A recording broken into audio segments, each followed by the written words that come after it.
আজ তোমার দেখানো পথে হেঁটেই আমি আজ এই পুরস্কারটা জিততে পেরেছি। এই পুরস্কারটা তোমার হাতেই সব থেকে বেশি মানায় মা। আজ তোমার দেখানো পথে হেঁটেই আমি আজ এই পুরস্কারটা জিততে পেরেছি।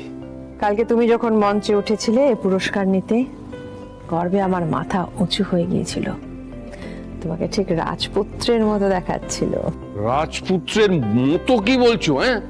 হ্যাঁ, ও তো হচ্ছে আসল রাজপুত্র। বাবা। বেঁচে থাকো, বেঁচে থাকো, বেঁচে থাকো। আজ থেকে বহু বছর আগে তোমার মা এই পুরস্কারটা পেয়েছিলেন, আজকে সে একই পুরস্কার তুমি পেলে। আমি যে পুরস্কার পেয়েছি তার থেকে আজ আয়ুষ যে সম্মান পেল, যে পুরস্কার পেল, সেটা অনেক বেশি দামি। তুমি গাঙ্গুলি পরিবারের মুখ উজ্জ্বল করেছো।